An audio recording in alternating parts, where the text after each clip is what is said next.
নজর রাখবো পরবর্তী সংবাদের দিকে। সেবা ও সহায়তা পরিষদের উদ্যোগে রক্তদান শিবির এবং মনোজ্ঞ সাংস্কৃতিক অনুষ্ঠানের আয়োজন করা হয়। উদ্বোধক হিসেবে উপস্থিত ছিলেন মাননীয় মন্ত্রী টিঙ্কু রায় এবং সংস্থার সম্পাদিকা শাশ্বতী দাস সহ অন্যান্যরা। এবং ঠিক সেই রক্তদান শিবির থেকে মাননীয় মন্ত্রী কি বক্তব্য রেখেছেন সকলের উদ্দেশ্যে শোনাবো। ওনাদেরকে ধন্যবাদ জানাবো যে ওনাদের একটা সামাজিক সংস্থা, ওনারাও সরকারের পাশে, মানুষের পাশে এসে দাঁড়িয়েছেন।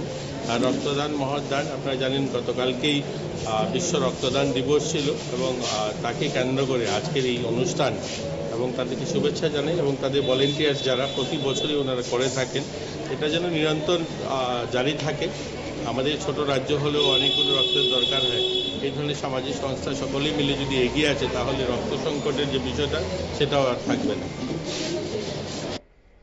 আপনারা শুনলেন মন্ত্রী টিঙ্কু রায়ের বক্তব্য এবং তিনি কিন্তু বলেছেন এবং সবসময় বলা হয়ে ওঠে রক্তদান শিবিরের অনুষ্ঠানগুলো থেকে যে রক্তদান কিন্তু মানব জীবনের জন্য ভীষণ জরুরি এবং সকলেই যেন এই রক্তদানে অংশ নেন সেই বার্তাই কিন্তু দিয়ে থাকেন এই রক্তদান শিবিরের মঞ্চগুলো থেকে। এবং আজও তার ব্যতিক্রম ঘটেনি।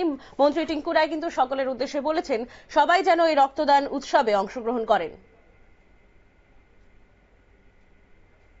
নিয়ে নেব ছোট্ট একটা বিজ্ঞাপন বিরতির সঙ্গে থাকুন।